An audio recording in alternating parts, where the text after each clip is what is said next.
Starting just a little late because I forgot my phone. What do you think, Sam, since we were just talking about this?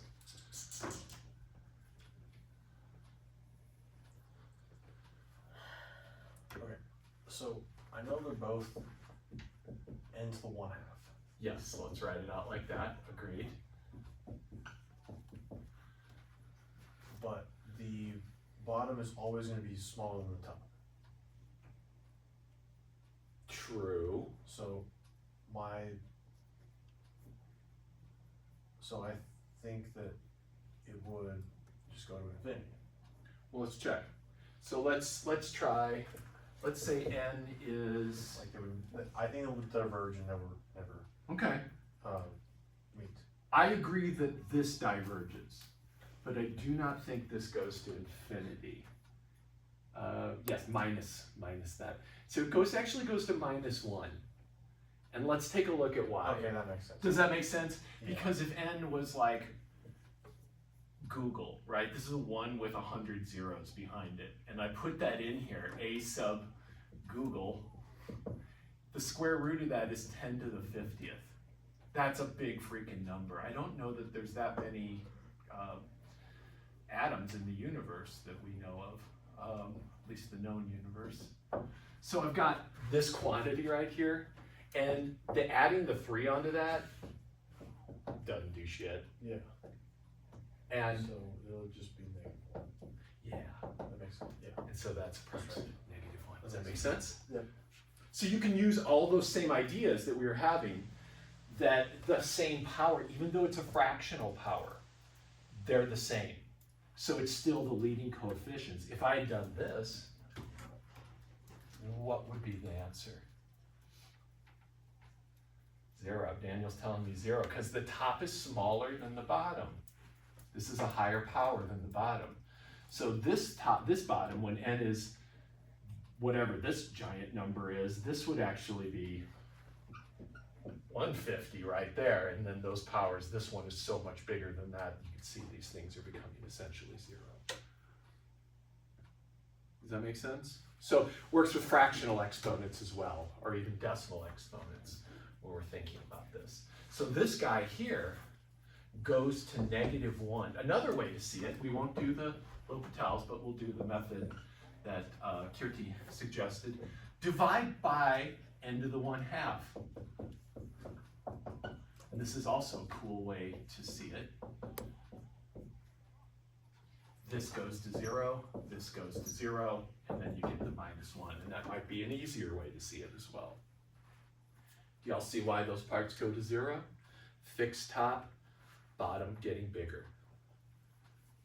Knowing that can get you very far in calculus, and especially with limits. Cool. All right, so let's continue on. Given an infinite series, how to analyze? Again, this is just the beginning of the plan. Does do a sub n converge to 0? So I look at the general term. I strip away the sum, and I'm just thinking, what do these terms do? If yes, it might converge, but I need another test. We don't know if this goes to 0, because you can have these terms die out and still not converge. Think about that harmonic series. And I'm going to remind you of that in just a few minutes. If no, i.e. a sub n converges to something that is not 0, and that could be infinity, then the series diverges by the divergence test. And you're done in that case. So you're like hoping to see those. Look for those when you've got polynomials or ratios of things like this, and they look polynomial-esque. This will happen a lot. So yeah, let's say I got yes on that. So I have to go to another test. So go to step 2. piece of code here. Step 2 is, do I recognize this series? This could be step 1 as well, but I'm going to make that step 1 for today. 2 is, do I recognize the series? So, is it geometric? Because if it's geometric, you'll know everything about it. And it's one of the few that we can actually sum and get a sum for. Is it geometric? And so a geometric series looks like this. We have a moving exponent.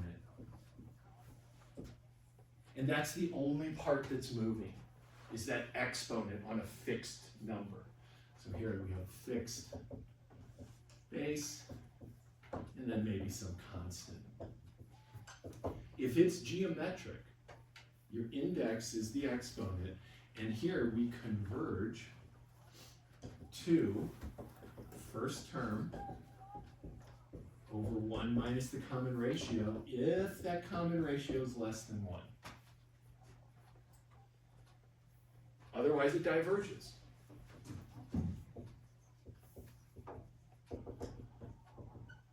And this is segueing into part B, which is what I want to talk about today. There's 2 kinds of series you need to be able to recognize: geometric and the next one, which is called a p-series. B. Is it a p-series? Let's explain this here. So this would be 1 over n to the p, n equals 1 to infinity. I'm going to explain why this is the case, but I want to get it so you have a nice rule. This converges if the exponent is bigger than 1. So notice here, this is like the flip of a geometric. Here, the exponent is fixed. And the base is all that's moving. So I look at that exponent. If it's bigger than 1, this converges, and it diverges otherwise.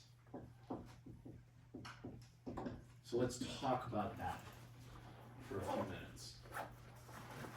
These are the only 2 you have to recognize. This is like your glossary of series. When you're like, what does this series look like? You're always thinking, is it that or is it that? If it has a moving exponent, this is what I'm thinking about. If it doesn't have a moving exponent and it looks like 1 over n to some power, then I'm thinking about these. We're going to spend 2 days on this.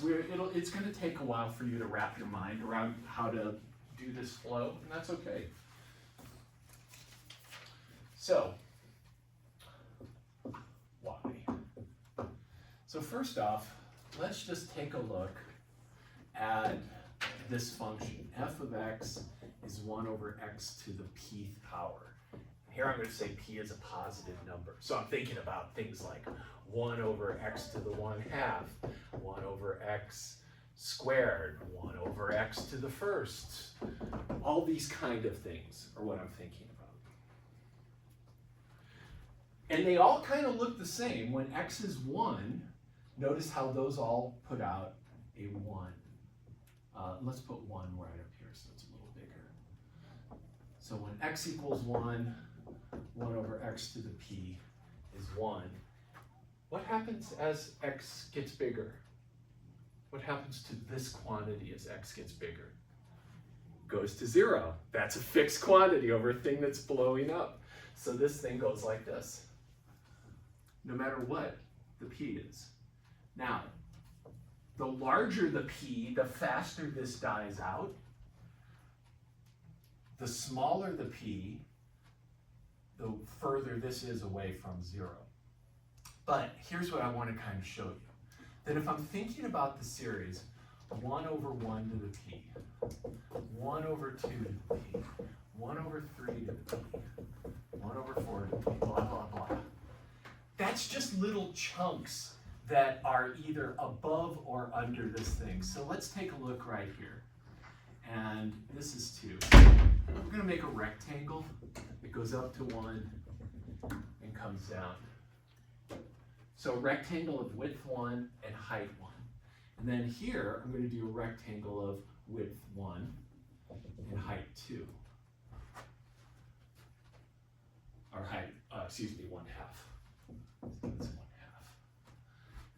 next one, I'm going to have a width of 1 and a height of 1/3. So that's 1/3, that's 1/2, and that's 1. And I can keep on doing this. So I'm adding up the areas of these rectangles. So this area right here, oh, excuse me, this would be 1/2 to the p, 1/3 to the p. And this is 1/1 to the p, which is just 1. So this guy right here, this rectangle has this area. This rectangle has this area. This rectangle has this area.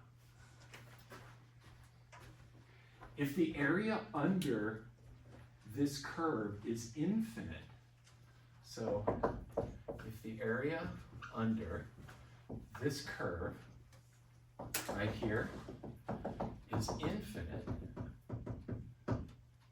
what could I say about the area of these rectangles all added up? It would be infinite, right? Because they're more. Who said it was that? It was Quinn. Yeah, nice. So because this area is infinite, if I have these areas that are over it, those are all infinite as well. So if the area under here is infinite, then the sum 1/n to the p is infinite. Do y'all see how that would be the case? So when is this? When is this area underneath here infinite? And that area is infinite when this integral, 1 to infinity of 1/x to the p dx is infinite. And that will happen, which you can work out, I don't want to take the time right now, which happens when p is less than 1. So for example, if I gave you this integral, 1/√x, that equals infinity. Because that equals infinity, this sum is infinite. Because this sum is actually bigger than this guy over here. Yeah? All I want you to do is buy this. Like, believe it. Roughly. Now, what if this area under this curve is finite?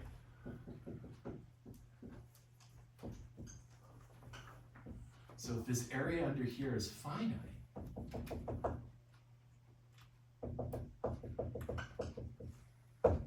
I can do the same game, but I'm going to make a different set of rectangles. So the rectangles this time are going to look like this. So here's 1/x to the p. Here's 1 right here. Here's 1 right here. 2, 3. Now I'm saying this area is finite, so I'm going to actually make rectangles that are underneath it. So this one is 1/2 to the p high. This one is 1/3 to the p high.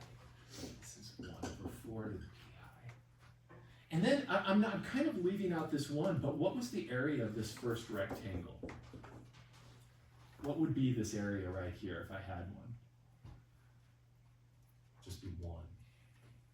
So this 1 can't make or break this. So thinking about that these infinite number of rectangles here have less area in total than the area under this curve, that means these areas must add up to something finite.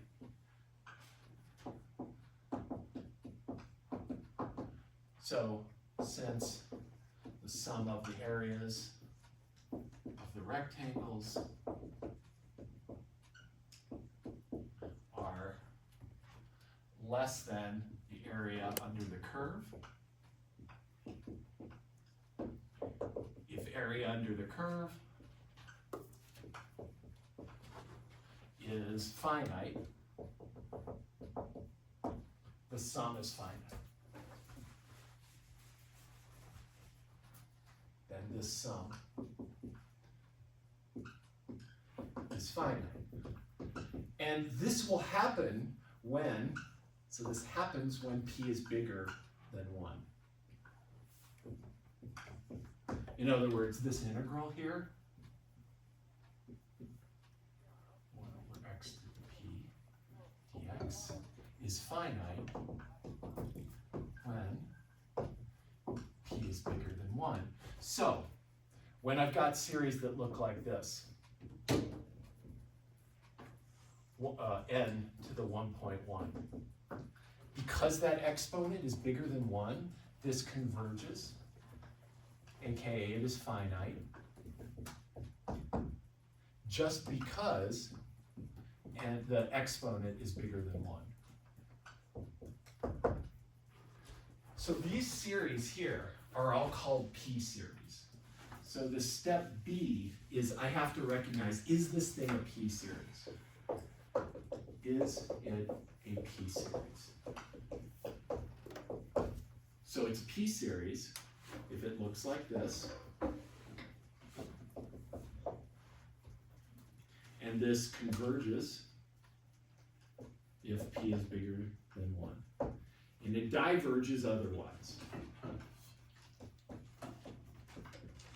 So let me ask you a question. Does this series converge or diverge? What's the exponent? 1. What's the actual special name of this series? Remember? Harmonic series. So this is the harmonic series, and it has p equals 1, and so it diverges. You've got to have this exponent bigger than 1. So this guy, what if I had n to the 1.00001? What about that series? Converge or diverge? Converges, just a hair bigger than 1, but it converges. So this is a p-series. P equals 1.1234561, and that is bigger than 1. So it converges, and that's all I have to know. So you've got two basic glossary series to look at. It's either a geometric series where the exponent is moving, or it's a p-series where the exponent is fixed and the base is moving. And from these, we can do a lot of work. We just need to learn how to use them. But we can actually do some work before that with one little tweak. So, quick sum properties that you're going to want. If C is a constant, then this series converges, implies that this series converges. So I multiply by a multiple. This is just a multiple of it. So example, if I have 7 over n to the p, n squared, excuse me. So let's look at this series. So this is just 7 times a p-series. Does that p-series converge or diverge? Converge. It converges because its exponent is 2, bigger than 1. So this converges. So this converges because it's just a multiple of the thing that I know. And so this also, if this diverges, if the original series diverges. I'll write that a couple different ways. So all I have to know, if there's a multiple of it, forget about the multiple, look at the heart of it. I think we have some problems to take a look at. Why don't we do this? Check out, does everybody have that in-class activity that I handed out, page 1? Leo. Oh. I have a question. Yes, sir. How do we find out where it diverges to? I mean, where it converges to? That's a great question. We mostly don't. Because these p-series, they're really hard to sum up. The only kind we can easily sum up are the geometrics. There's only one p-series that I happen to know off the top of my head because they're so hard to sum.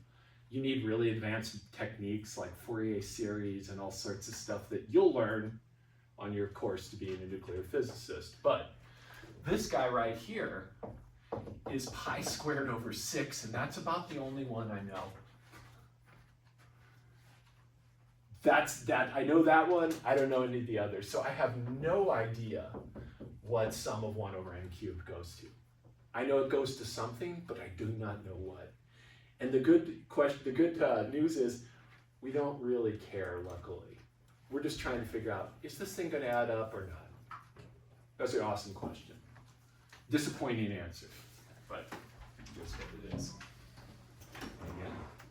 So if you, my friends, would take a look at the in-class activity, page 1 with me. I think everybody's got that thing. Bless you. So let's take a look at these. Let's start with A together. 1A. So we've got this series. What do we think about it? Converge or diverge? Yes. Can I get one? Yes. If you'd stop hiding, lurking in the books.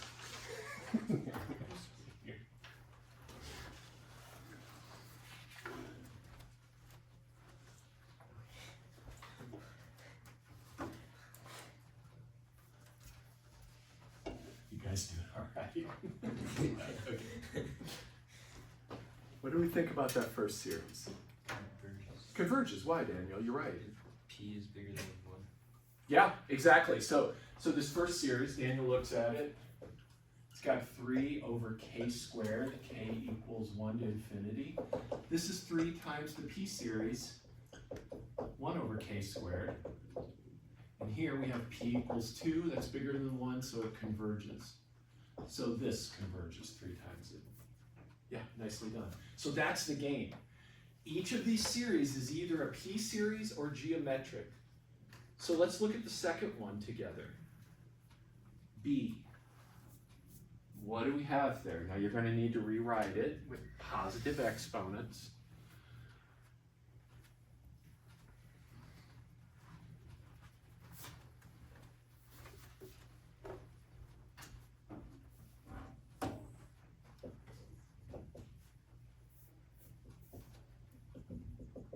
Once you do that, kind of hope you can see what it is. It's either geometric or a p-series. Emily, what do I got here? A P series? Yes, ma'am. What's p? 3. There we go. Look at that. We're masters of series already. Does everybody see the p-series? P equals 3. Does it converge? Yeah, because 3 is bigger than 1. Isn't this lovely? It's like literally almost no math going on. We're just like using concepts. So this converges. Why don't you knock out, please take on C and D. Let's just do C and D and then check back in together. Converges, because it's a P series. P equals 3.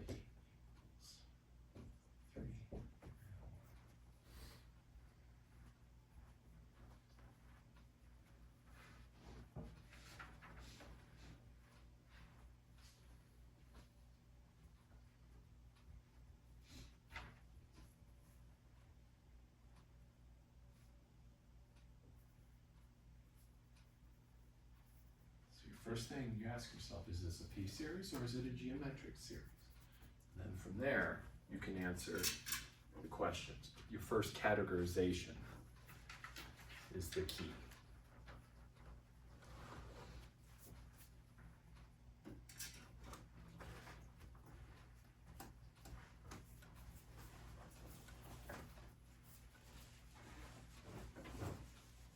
There's a whole skill check, just like this.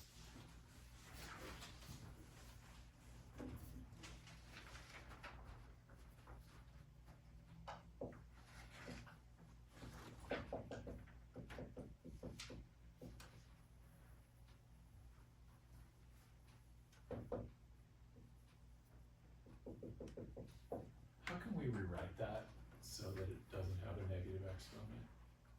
1 over 3k. 1 over 3 to k. Yeah, lovely. What kind of a series is that? Geometric. It's geometric, yeah, because the exponent's moving, right? So we look to see what is moving here. The exponent is moving. What is your base? What is your common ratio between terms? 1/3. Be careful. 1/3. Because this is, so that's actually that, right? So let's be real careful there. If you're not certain what R is, start writing out the series like I always recommend. So when K equals 1, I've got 1/3. When K equals 2, I've got 1/3 squared, 1/3 cubed. And your common ratio is what do you multiply by? And that is 1/3 here from term to term. So does that converge? How come, Kirti? Why you say no, Quinn? Because, wait, sorry, what was the question? Does this series, so it's a geometric series, you're buying that, R equals 1/3. Mm. Does that converge or diverge? It converges Yeah, why? You're right. because you can rewrite it so that K is in the denominator and then it'll go to 0 as the purchase infinity. Well, we gotta be real careful with that argument, my friend, because the terms can die out. You're right that these terms do go to 0, but that doesn't give you convergence. If they don't go to 0, you have divergence. So I'm glad you're thinking along those lines, that's awesome. But we have a geometric with R equals 1/3. How do we decide if that converges or not? Kirti. The modulus of R is less than 1. Because this common ratio is less than 1 in magnitude, because this happens, it converges.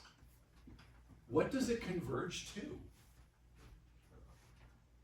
Why don't you take a minute? This series converges. Tell me the sum. Because it's one of those rare cases. Leo's going to be stoked because I can add this one up.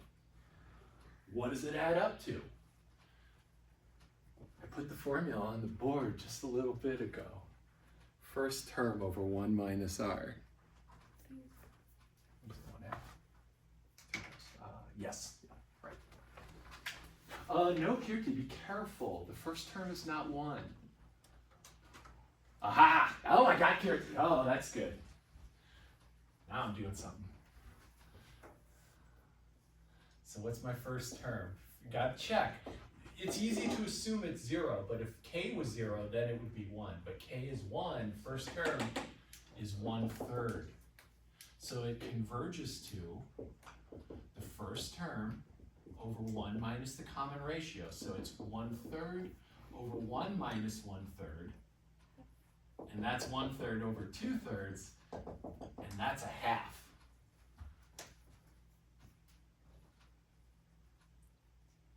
This is why we're going to practice today and Wednesday. We've got some more ways to look at this. This is like we're getting into deeper water slowly. How about D? Has anyone got any work on D for me? What kind of series we got there? It's geometric, right? How come? Because K is constant. Because K is moving, right? The exponent is moving. Awesome.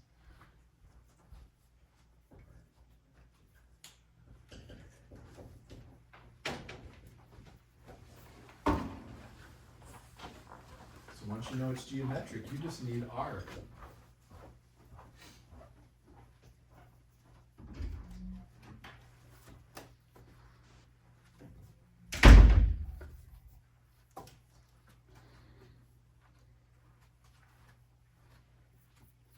Quinn, you seeing what R is here?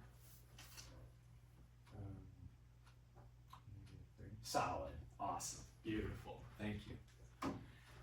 And so does this converge or diverge? It converges. What's the absolute value of R? 3. Is that less than 1? This diverges, Sam. So why'd you say converge? Let me, Oh, duh. My fault. it's okay. Never mind. You're a little too hard on yourself there. It's okay. But yeah, does everybody see? It's a geometric series with R equals -3, as Quinn told us. The absolute value of R is 3, and that's bigger than 1, so it diverges. You've got to have that R less than 1. Sounded good? And Sam, you were probably confusing the P series thing, I'll bet, like the exponent, what you were thinking the exponent was 3 or something, maybe. I'm not sure what your brain was doing for you, but you were so hard on yourself, I don't like That's the it. baseball player in me. Yeah. Yeah. Well, we're doing calculus, my friend. You can, that guy can make your gut hurt out on the field, but take it easy on yourself in here. I'll try. Okay, good. What's another test we could use to see that diverges? So, -3 to the k. Let's say I didn't recognize this with geometric. What's the very first test I said to look at? Divergence test. Let's look at what this series looks like. When k equals 1, it's -3 to the first. When k equals 2, it's -3 squared, -3 cubes. Are those terms dying out? They are getting big, right? It's like -3, +9, -27, +81, -243. It's just going crazy. So these terms do not go to 0. So this, I could just say this diverges by the divergence test as well. Which is kind of what the geometric series stuff is telling us in the end. But there's lots of ways to see these things. Okay, any questions on that or anything that we've done? Let's do the last 4. Take on the last 4. On E, I would first rewrite that with a positive exponent.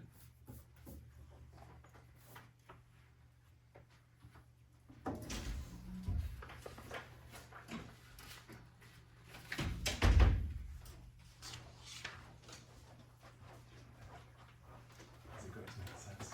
Awesome.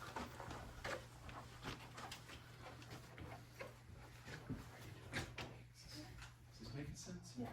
Yeah? Okay, awesome, nice.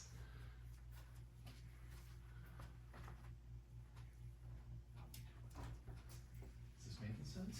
Sort of. Yeah. So let me just tweak a little bit of math here, so that minus would actually go inside here, up like that. And then let's do one more rewrite. You do it like this, it's -1/3 to the k. Okay. Does that make sense? And that'll make it easier to think about, for sure. Okay.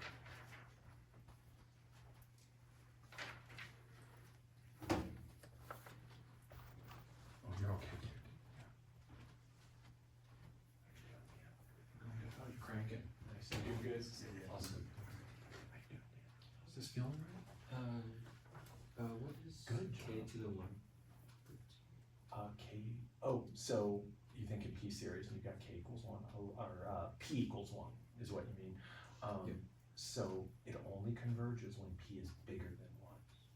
So when you have P equals 1, that's like a harmonic series, and that's divergent. Okay. Does that make sense? But good idea, good eye on that. QT's just, you're rolling on this. Yeah. Okay. Have you had this stuff? Oh my God. Good. Oh wow. Fantastic. How are you doing? All right. Yeah. That is correct. Yeah. This is right. Yep. Okay. It is. Oh, and how are you doing? Oh, nice. You're doing awesome. That's, yeah, hell yeah.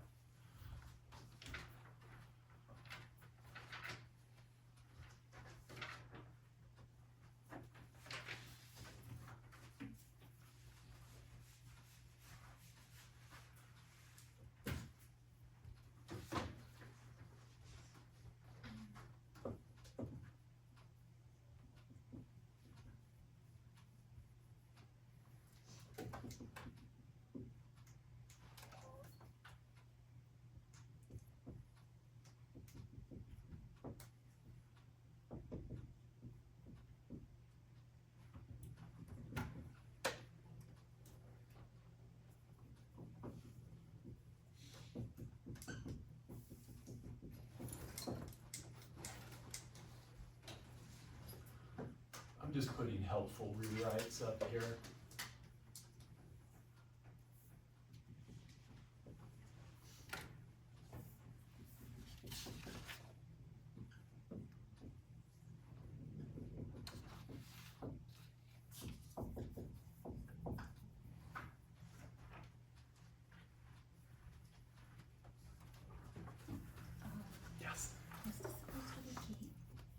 that should be a K. Yes, yes, good eye. Yeah, on that last one at H, yeah.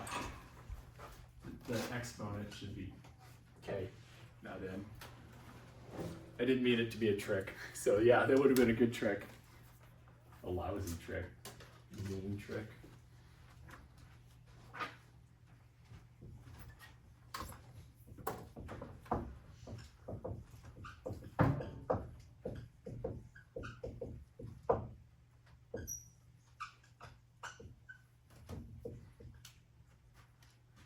Just making sure we got a geometric, two P series in the middle, and then a geometric.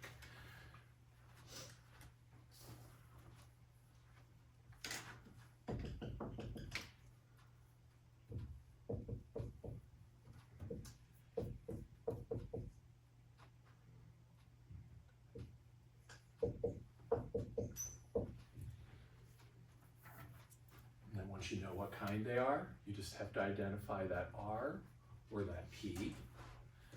And that actually, as you can see in some of these, you have to do some rewrites. So this one might have been a little tricky. I saw some folks getting tricked up on this one, so be real careful with that. -3 to the minus K.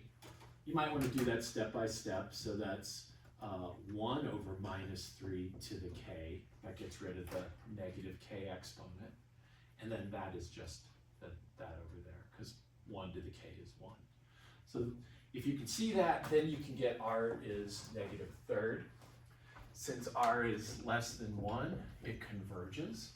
And because it's a geometric, I can say it converges to first term, which is -1/3 to the first, over 1 minus the common ratio, which is just the thing you're raising to the kth power. 1 minus 1/3. That's -1/3 over 1 plus 1/3. That's -1/3 over 4/3. And I think that's -1/4. Anybody else get -1/4? Axel got -1/4. Quinn, did you get -1/4 also? Okay. You good? Good? Friends? Yeah? Mason? Feel okay about this? I think so. Okay. All right, the next one is a P series. Just pull that 4, there's a 4 on top and a 3 on the bottom, pull it out. This is the borderline P series. So all the P series, you've got to have P bigger than 1 to converge. If P is less than or equal to 1, it diverges. So this equals to 1, that's the harmonic. That harmonic series is the dividing line.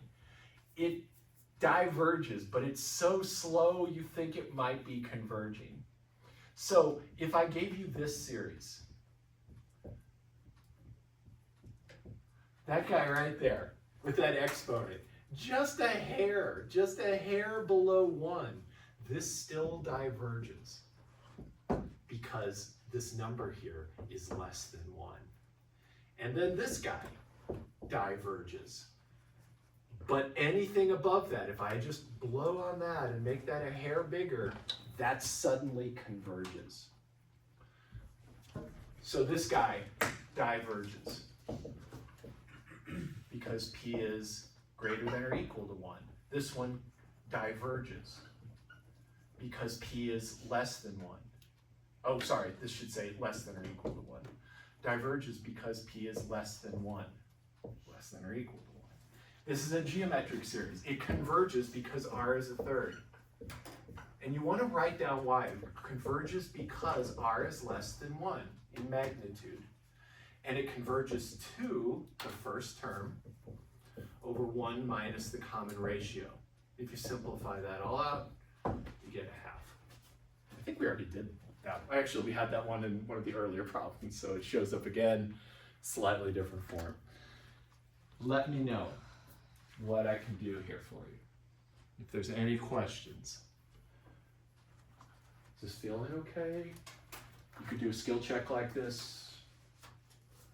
Some more practice maybe or something. Yeah, we're gonna practice every day. You must be greater than 1 to converge. That is absolutely correct. Yes, my friend. Okay, so Geometric series and p-series, we own these series. You can look at them and tell converge or diverge, just maybe a little bit of algebra needs to happen on the geometrics. But what's going to happen is we're going to get weirder ones than that. So what happens when I get something that feels like it's kind of both of them? For example, what if I had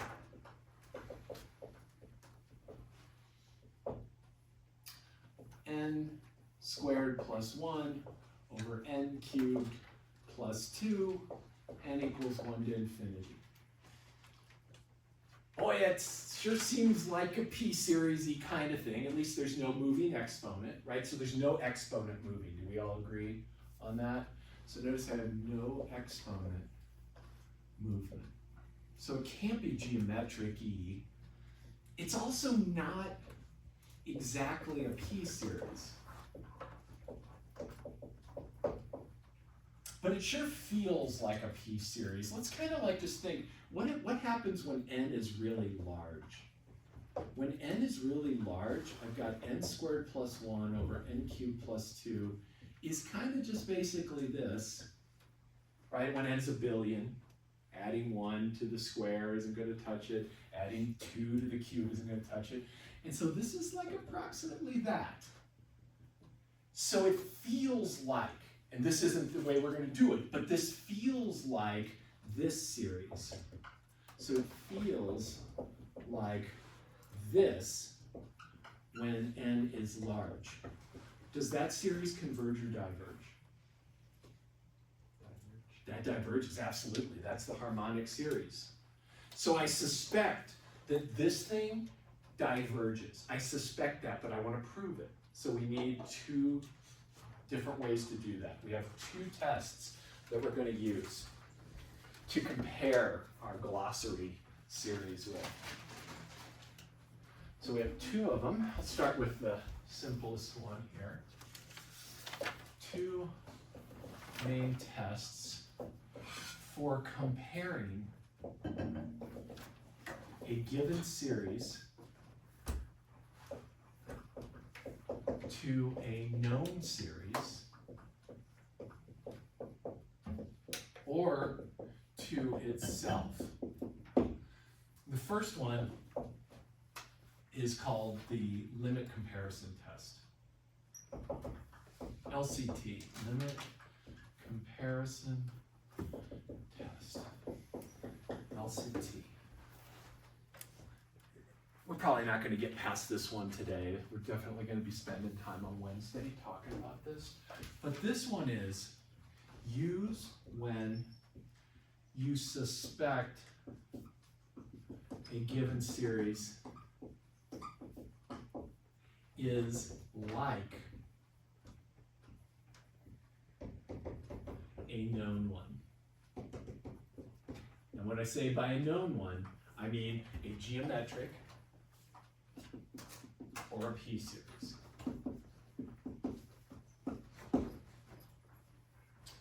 So what it says is this. Suppose I am given this series, n equals 1. I'll just put n equals 1 to infinity.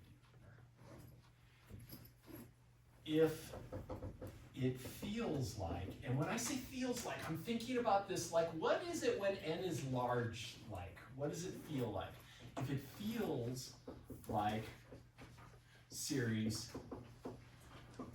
b sub n, so this is my comparison, so I know this one. I know if this converges or diverges. And as soon as I know that, I have a suspicion about this guy. So if I think, this, like over here, I thought that series felt like this one. So I suspect it diverges just like this one does. So it feels like it. This is my comparison series, that's my given series.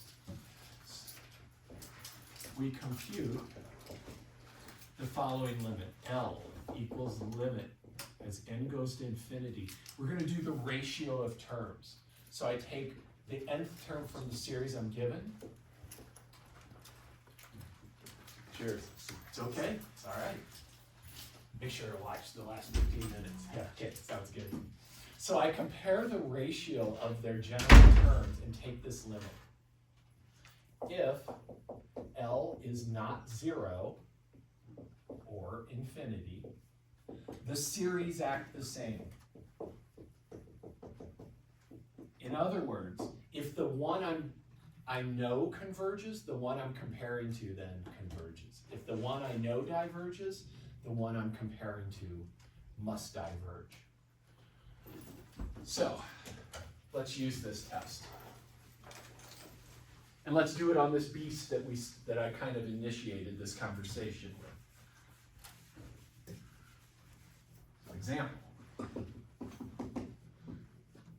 we suspect that this series, n squared plus 1 over n cubed plus, what did I do, plus 2, diverges because it is like this series. Just look at it. See how the bottom has 1 extra n in it?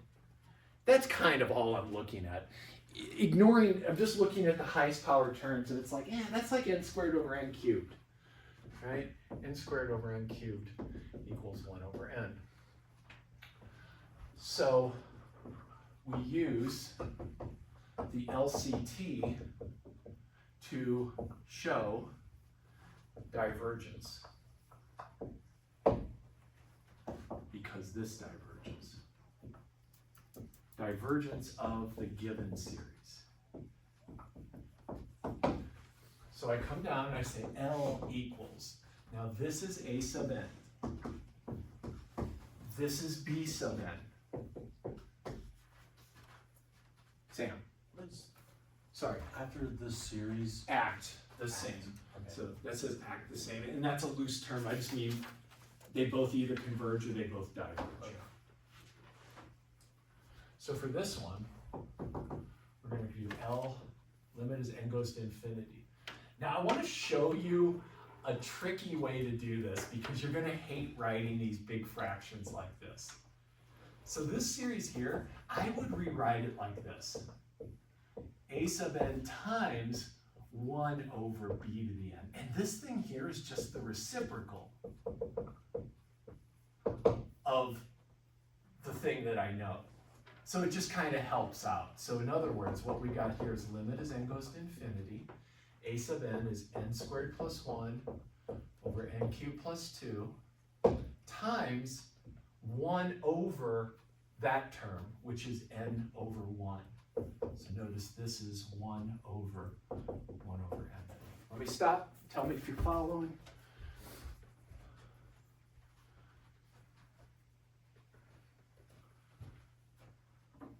But if you turn this, if you could write this as this thing over 1 over n, but it's probably just going to mess with your fraction head, the part of your brain that does fractions. So much easier to convert division of fractions into multiplication of fractions. Does that make sense what I'm saying? Instead of dividing, multiply by the reciprocal. This makes your life easier. So then you got to simplify here. And the conversation that we had at the beginning of the hour is going to pay off.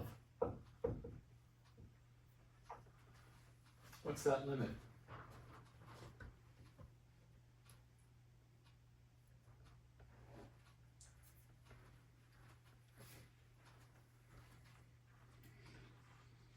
Mia, what do you think that limit is? Yeah, solid. Yeah, how come? Agreed. Yeah, both cubed. Leading exponents are 1 and 1. So this equals 1. They have the same power, so they go to the ratio of the leading coefficients. That is not 0. So these two series are essentially the same in convergence or divergence. So series act the same because this is not 0. Therefore, our series that we're given diverges just like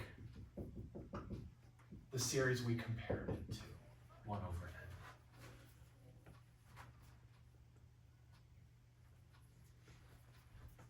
Let's try another one. If there's any questions, let me know.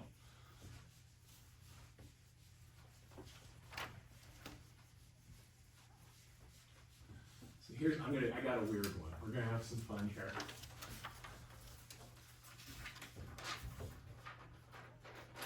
For example, let's try sum n to the 1/2 plus 2, I'm not getting very creative with my constants, over n cubed minus, or let's just do plus n plus 1. Okay, now things are getting a little weirder. But we're just gonna come down and we're gonna think about the highest power of n on top and the highest power of n on the bottom. So this thing on top, when n, this is what you want to think, when n is large, what is approximately happening? Notice how the plus 2 wouldn't matter. So I'd have essentially this. And then in the bottom, the little plus n wouldn't matter. Do you kind of see what I'm getting at there? Yeah. So what is the effective power? Let's simplify. So this is sum of what? How do you simplify this? And this also might be a little tricky point because 1 over n to the power 3. Close, but you've got this 1/2 on top here, Daniel. So how would you simplify these exponents, I guess is what I'm thinking, Sam? You could turn the n cubed into an n to -3. Okay, sure, yeah. And then subtract from there. Yeah, what do you get? Uh, I like that. 2.5. Negative 2.5, Negative right? 2.5. So that was the part you were missing, Daniel. You didn't take the 1/2 off. So this is actually, 1 to -2.5. does that make 1 to sense? 2.5. Like that? Make sure you see this. If not, I can explain it. I would expect the answer to be in the bottom because the bottom is bigger exponent than the top. So I would expect things to end up there after simplifying. Is that making sense? So does this converge or diverge? Conversion. Converges, yeah. How come? Looks like the P series. Yep, and P is what? Converges if P is greater than 1. Yeah, and what's P here? 2.5. 2.5, so we just go, yeah, so this is a P series. P equals 2.5, and that is bigger than 1, so we suspect convergence. But we haven't shown it, we know it for this, but we have to show it for this, so now I use that limit comparison test. Once I have a candidate to compare to, I can compare it. So let's use the LCT. So I'm going to take L as the limit, as n goes to infinity, of what I'm given, so I just write down that general term, times the reciprocal of my comparison.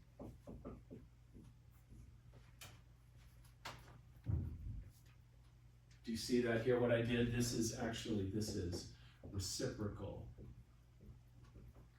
of 1 over n to the 2.5. So when I multiply across, and look at, I do this because it makes your life easier. This is the limit as n goes to infinity of n cubed plus 2n to the 2.5 over n cubed plus n plus 1. Can I do this limit?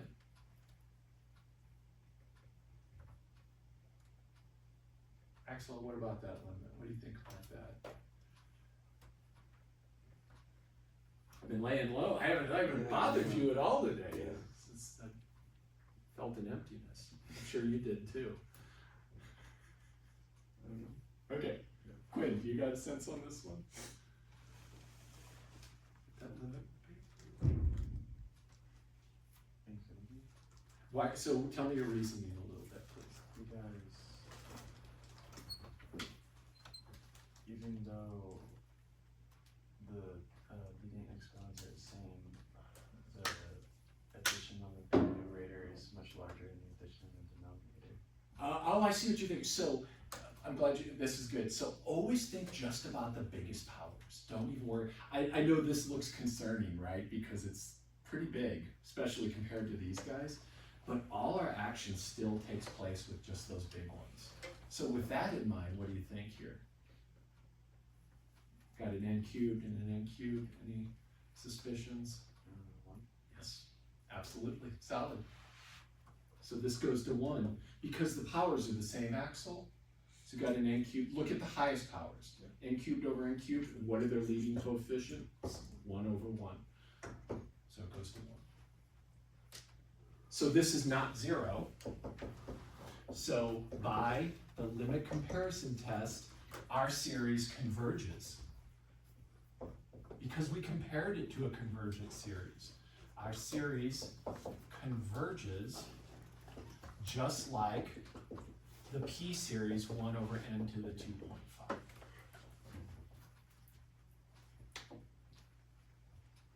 And that's probably enough for today.